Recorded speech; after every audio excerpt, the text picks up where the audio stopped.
Good morning, and thank you for joining us here on Chai Time, where we hold real conversations that challenge, inform, and uplift. For those who are joining us for the first time, welcome to the Chai Time family. In this episode of Immigration Unpacked, I'm joined by Lynn Alazem, founder and managing attorney of Envoy Immigration, a Houston-based firm serving clients across the nation. Today, we explore the evolving landscape of U.S. immigration, unpacking the policies, challenges, and real-life stories that impact families and individuals navigating the system. Good morning, Lynn. How are you doing? Good morning. I'm doing well. Thank you for having me. It's so great meeting you in person. Likewise. For those who are watching on Facebook Live, you'll got to see her. She's beautiful. She's one of the most gorgeous attorney I've ever met. You're too sweet. So how was your weekend? It was good. It Good? was good, yes. Took the kids out. It was raining, but, you know, we had a good time, yes. Right, right. So I'm really excited for this hour. Like I said to you off air, this is the first time we are touching on immigration. And this is the right time, I think, especially everything that's going on, the system, you know, so many things are changing, evolving so fast that people are, you know, we need clarity. We need to really know the facts. And I'm glad you've managed to join us this morning and unpack everything relating to immigration. I will try my best. There's a lot going on right now. Yes. But yes, definitely we'll do what we can in the hour that we have. Yes, I know we need more than an hour for sure.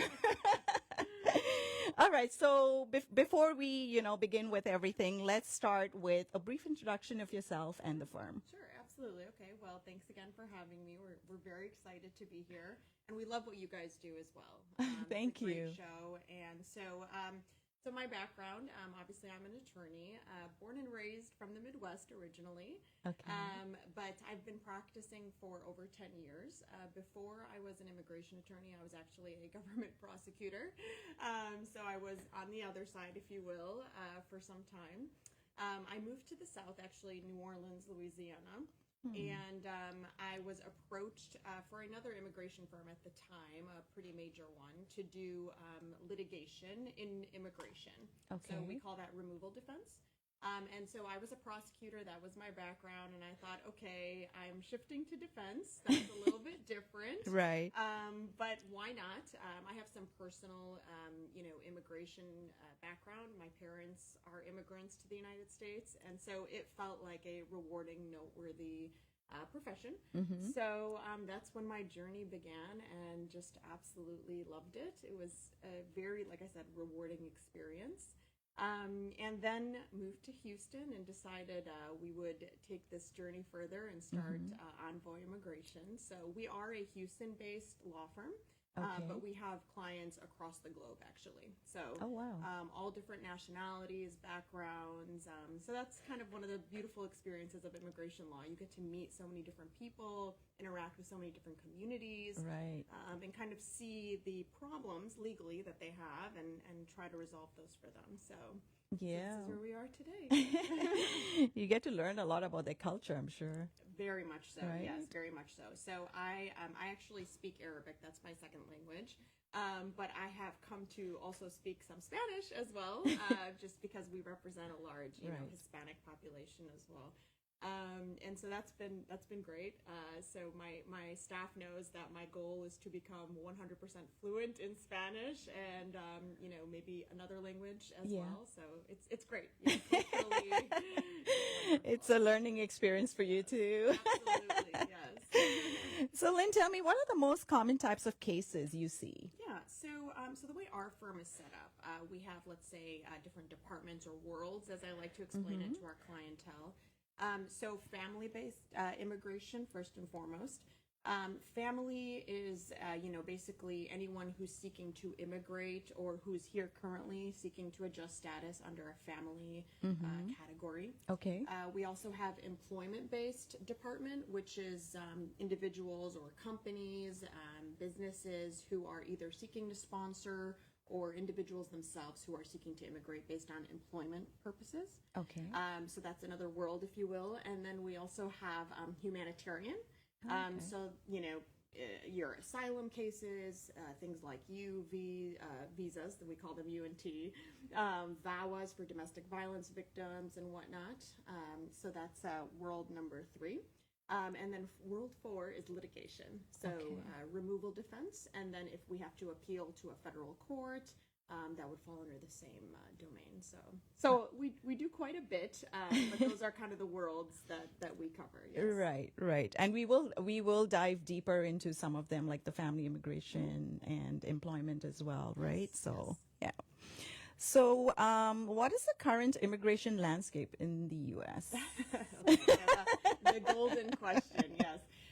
So, to be fully candid, it is a challenging environment right now. So I actually had the opportunity to practice under this administration the first time, and then shifted over to a different administration and back again now. And so it is quite a challenging environment. We are seeing a lot of changes, a lot of policy changes, every day.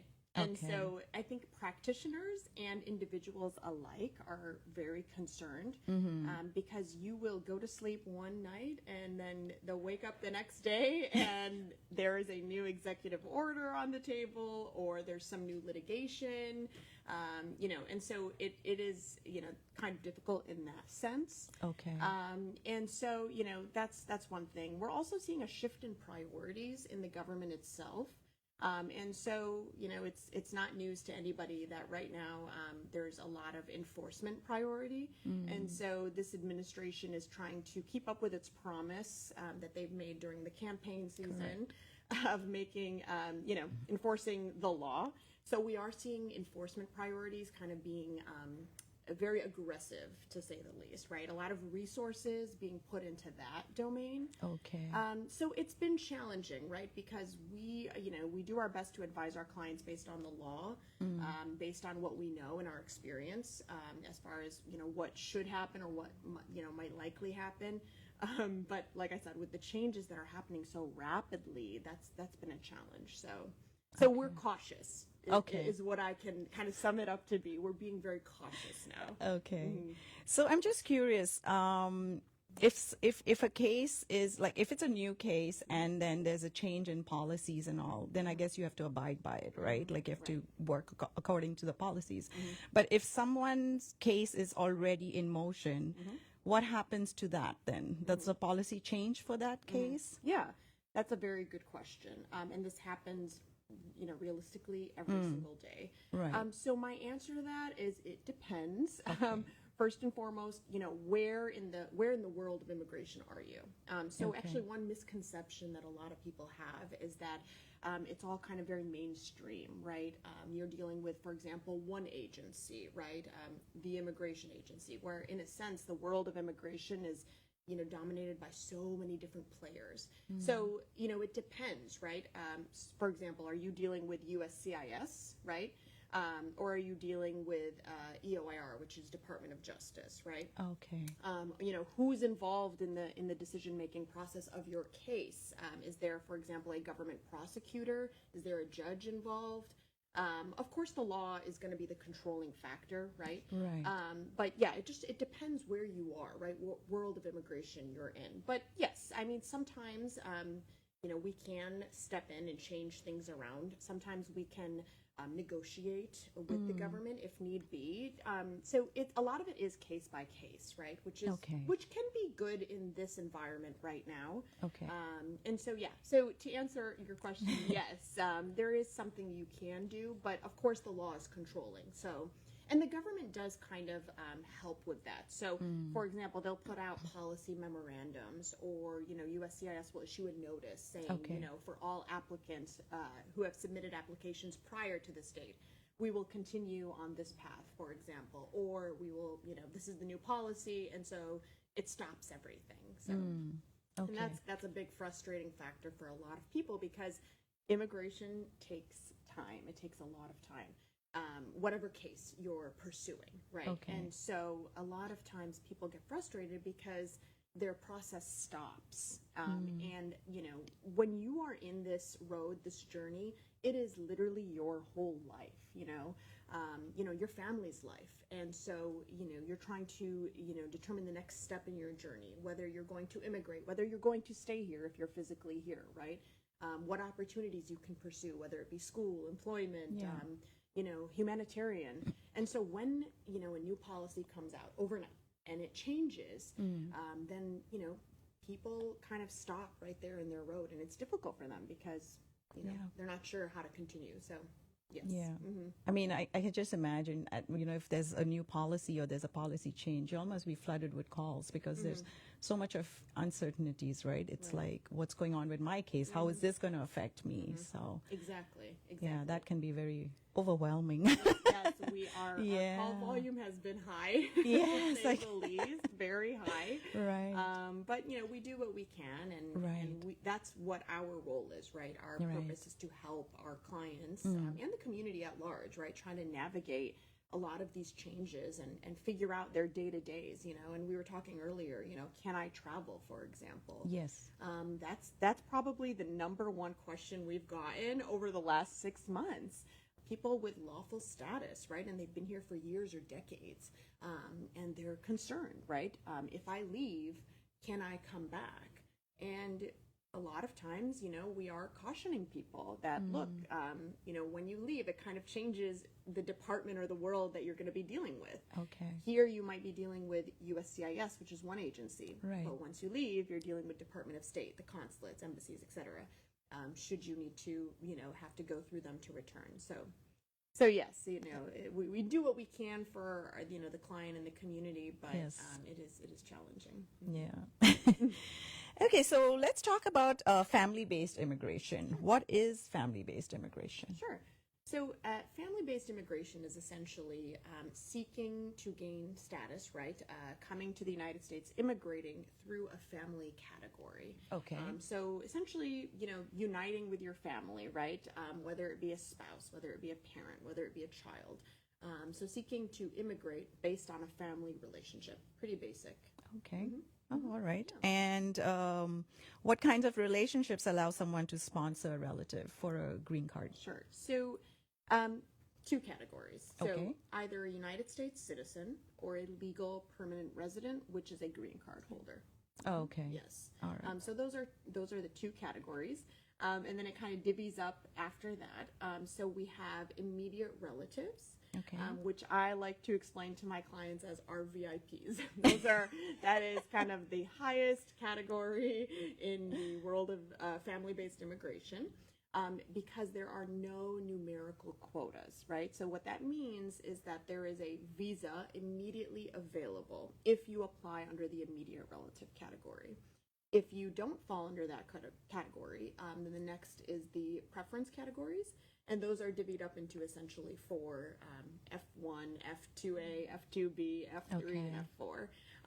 And so kind of F1 being the highest, F2A, and so forth.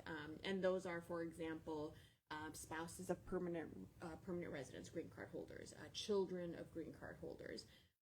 And then kind of if you're married or unmarried, that will change your category. And then lastly, brothers and sisters of U.S. citizens. Okay. So there's lots of categories. So you kind of have to see which one, you fit under. And then based on that, we will know the journey that you're going on as far as timeline and procedure. Okay. So in your practice right now, in this present moment, with all the, immigration things going around, do you find that there are, people are now have slowed down sponsoring their family members, or is it still the same, or the numbers have gone up? Are there any numbers to that?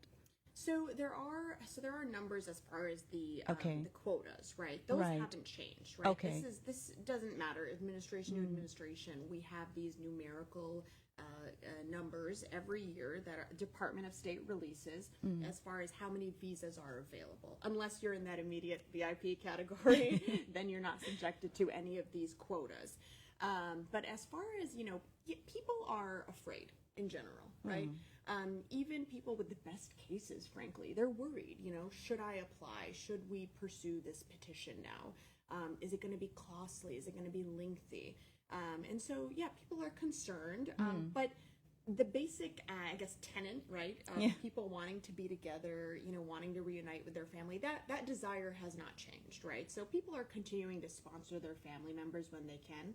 And actually, some people are moving a little faster. They're concerned as far as, I need to act now because, they're worried that maybe immigration enforcement will come after their loved one, right, if they don't begin the process. So it's kind of a double-edged sword. We're seeing it on both sides. Some people are a little afraid, but some people wanting to pursue it because I guess they want to make sure that their loved one is here in lawful status. So, yeah, we're seeing it on both ends. Okay.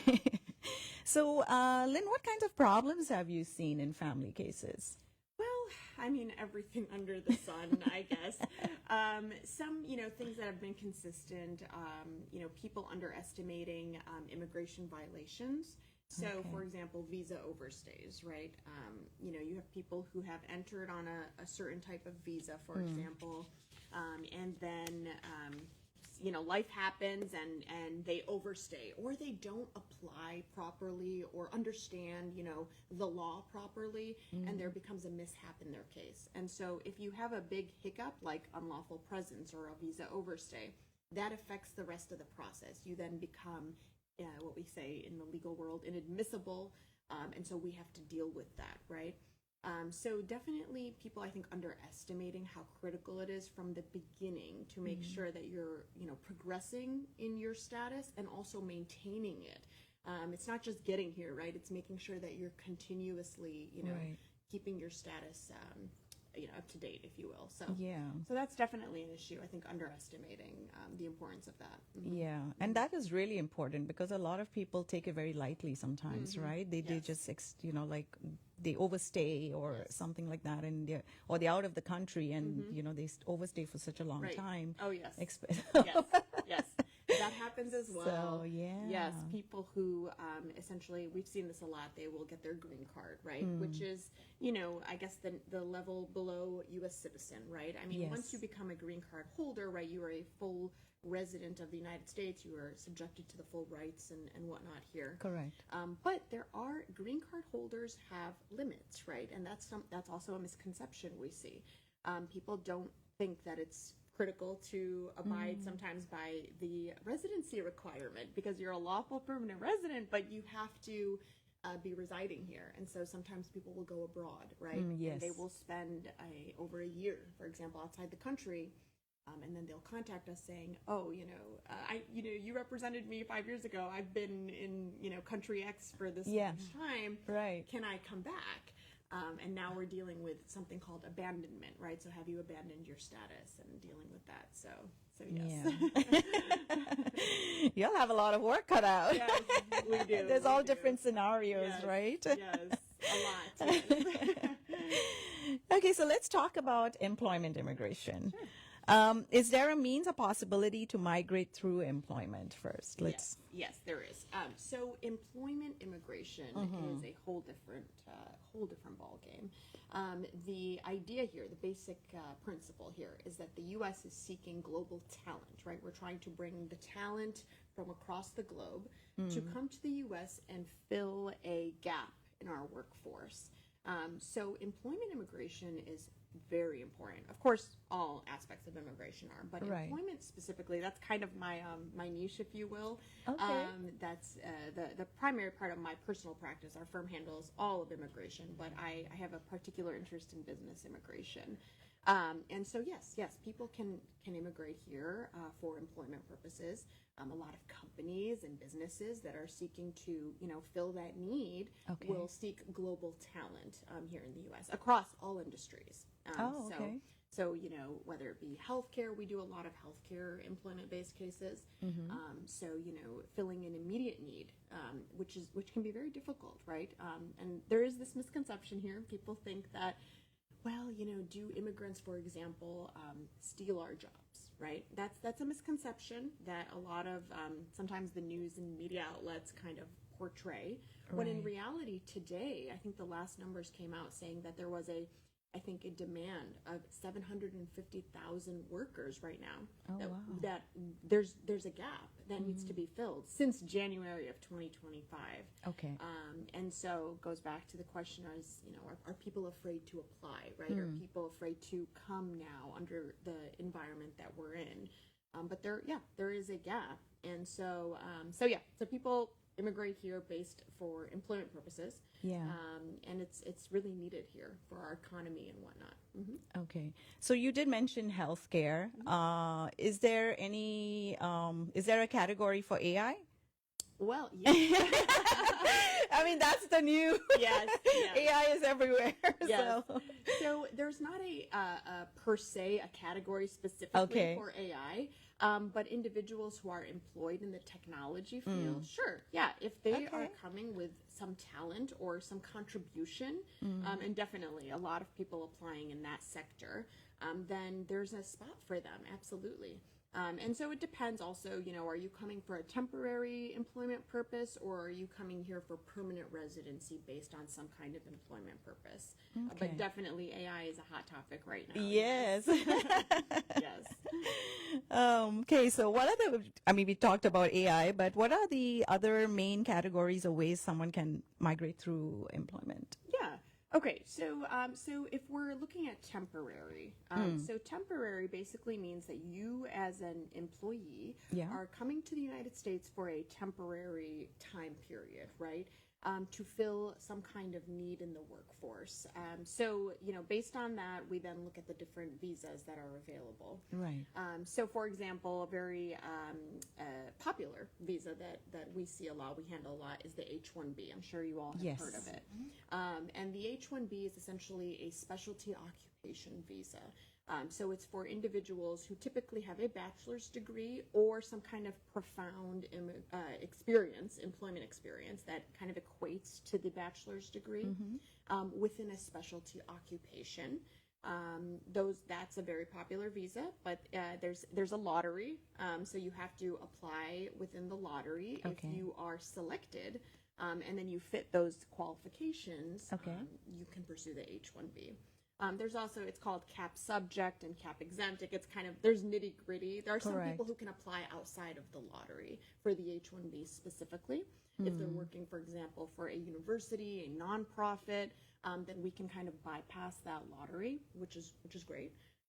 And so the H-1B is very, very popular. But there are also quotas, right? So once USCIS hits that quota, then nobody else can get that visa. Each year, you kind of reapply for the lottery. And we've had some clients who have applied, year after year in the lottery, and they are the cream of the crop. I mean, if you look at their resumes, you will be blown away. But they are subject to this lottery. And so, we year after year, and then finally they're selected, and it's a wonderful visa, frankly. So the H-1B is kind of this popular visa many people know about.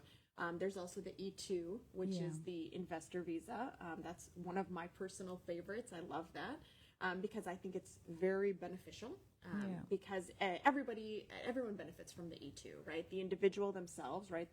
They're pursuing their journey, their legacy, their dreams, whatever that may be here in the United States. But also our economy, right? It benefits from that because you have people who are coming in, starting a business, these small businesses a lot of times. Correct. And they are employing U.S. citizens, right? So they're creating jobs in our market. So it's a wonderful visa. The other great thing about the E-2 specifically is there is no specific investment amount, right? So the government doesn't say, for example, you have to spend this amount of money, $300,000. There's no specific amount, but it has to make sense for the business that you are pursuing, right? Correct. So whatever that may be. So the E-2 is amazing. You can renew it forever, essentially, as long as that business is still running and is, benefiting and making a profit and hiring U.S. workers. Then that E-2 is available to you. So I absolutely love the E-2. We could probably talk about this for hours, by the way. I will try my best to shrink some of this into Lynn. No, this is wonderful because, the more information we get, the more we learn, right? Yes. Because, like you said, there are so many misconceptions. There's so much of fear right now. And, the more you clarify things for us, the better it is. I mean, a lot of people listening to the show will feel more at ease also. And if they have more questions, they can even contact you directly, right? So that would be a great thing. So, yeah. So, what is the wait time right now? Like, is there an approximate wait time? Because I know sometimes it gets very frustrating. When there was a backlog with immigration, even during COVID time, it was even worse. So, how has the wait time? Has it improved, or is it still the same? Where does that stand? Right. Well, I wouldn't say it's improved. No, it has not improved. In some cases, it has gone a little bit longer. And we're waiting to see. Every day, we're waiting to see how the government is going to allocate resources because, to be frank, there's not enough people within these agencies, government workers, right? So there need to be more personnel that are handling. There's a high volume of cases that keep coming in. And I know a lot of individuals personally who work for the government, and they very candidly tell us, right, that they just can't handle the volume that's coming in. It's physically and literally impossible. And so we're hoping that the government will allocate more funds to hire individuals to work within these agencies just to clear up some of this backlog, frankly. So it also depends. I mean, for employment cases, since we're in that world talking about that right now, there's an option of something called premium processing, for example, for certain types of cases where you pay a fee, a very high fee, and then the government is mandated to make a decision on your case in that specific case within 15 to 45 days. So for some people who really need a decision, for example, their company has to, they need somebody to fill a gap within 2 weeks, they're eligible for premium processing, we'll push for it.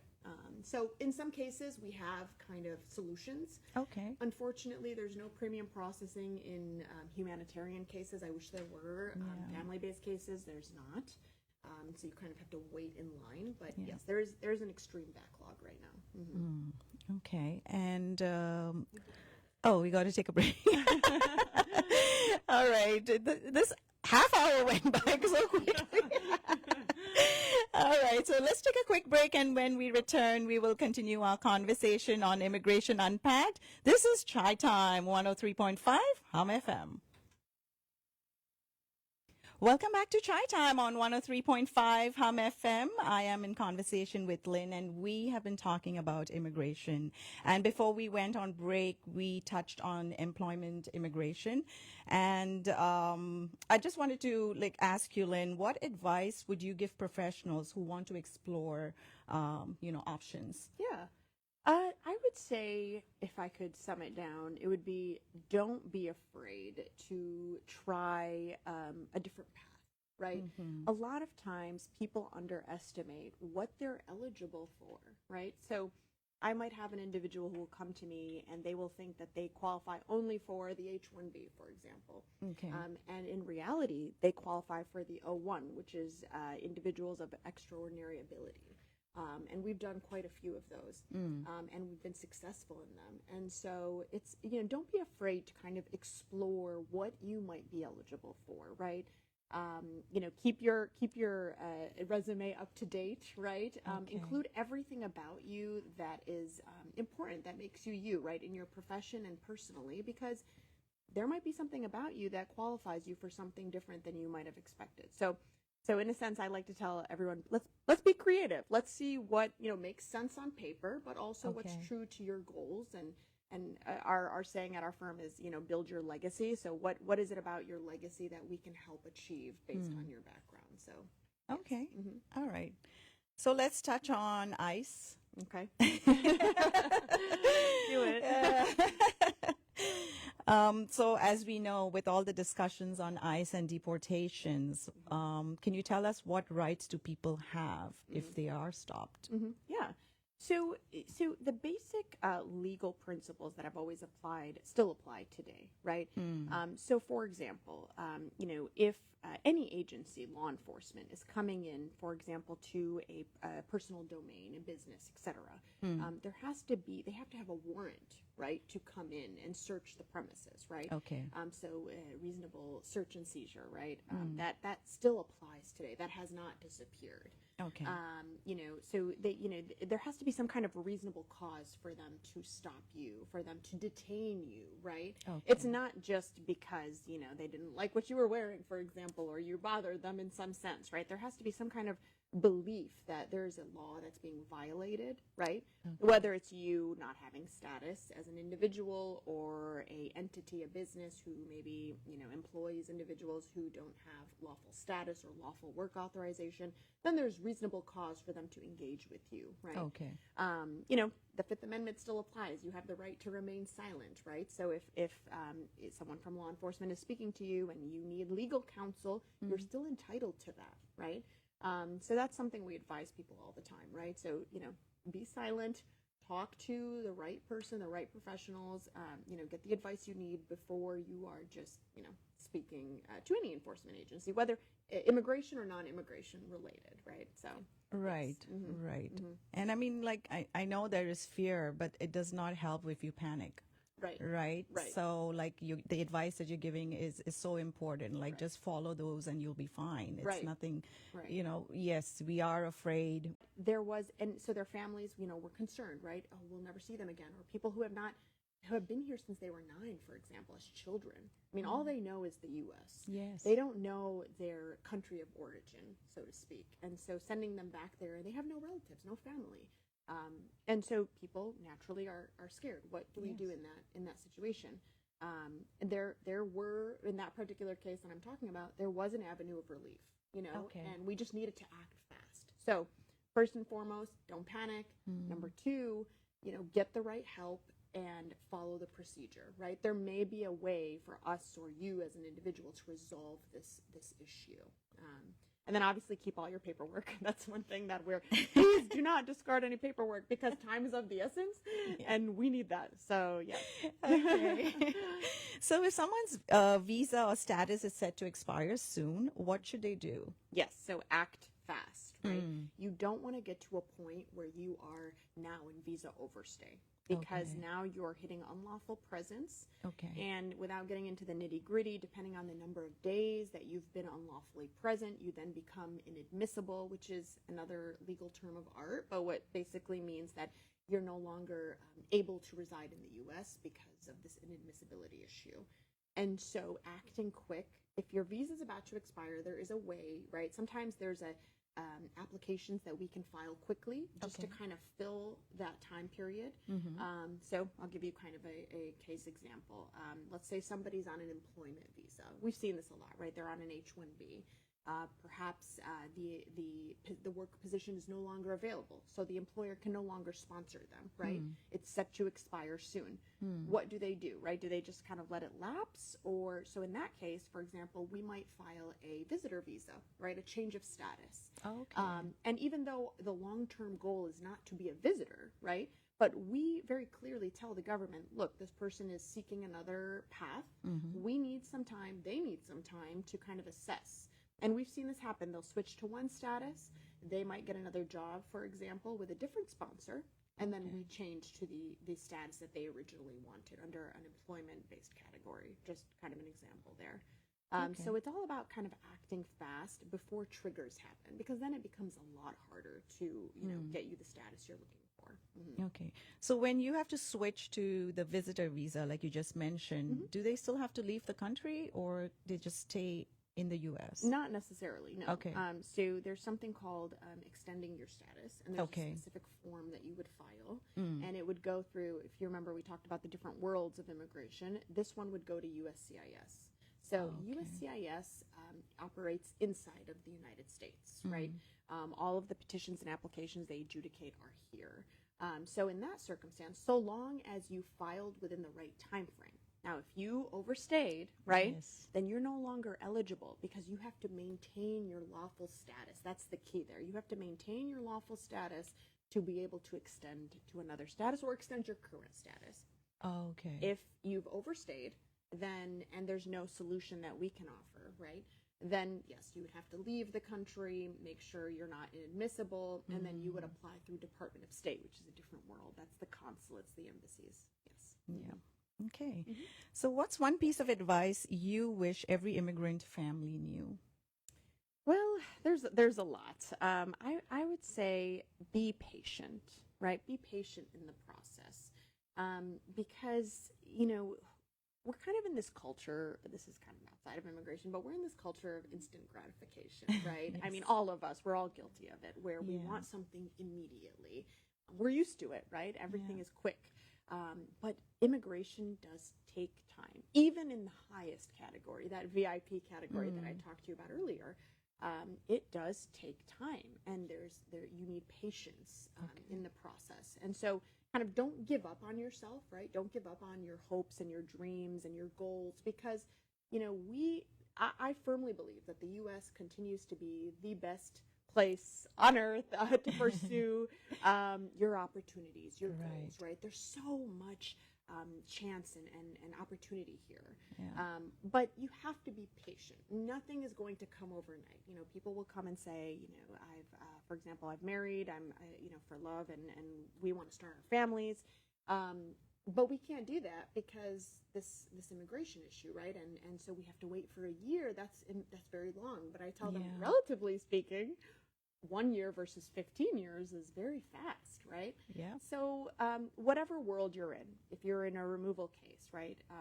If you are in a family-based case, right? If you're seeking a new job, you're growing your business, you have to be patient in the process, right? Good things come to those who are patient. So that would be the. That's great advice in life itself. Yes. Do you see any promising changes in immigration law policy that people should watch for? Yeah, I think everyone's trying to do good, right? All the different players that are working within immigration. Yeah. Let it be the government, let it be the prosecution, let it be the judges, right? Yeah. Attorneys themselves. Everyone wants to do good, right? They want the system to be more efficient, right? And that's kind of the big argument, the debates we're hearing every single day, right? Is what's happening now more efficient, right? Yes or no? There's a debate about that. Is it for good, right? So, there are bills that are trying to be passed. There's legislation that is, in process, I think, that, is seeking to help people. The idea is, can we make things easier and faster for people who want to come in lawfully, right? And I think everybody's a proponent of that, right? We all want to see that change happen, so it's easier. The system flows better. So I think, yes, I think that there's definitely some positive change coming in the future. But we just kind of have to wait and see. Will it be overnight? Probably not. But we're optimistic, yes. Okay, that's good. So, Lynn, tell me, what keeps you hopeful in this work, even when the system feels overwhelming?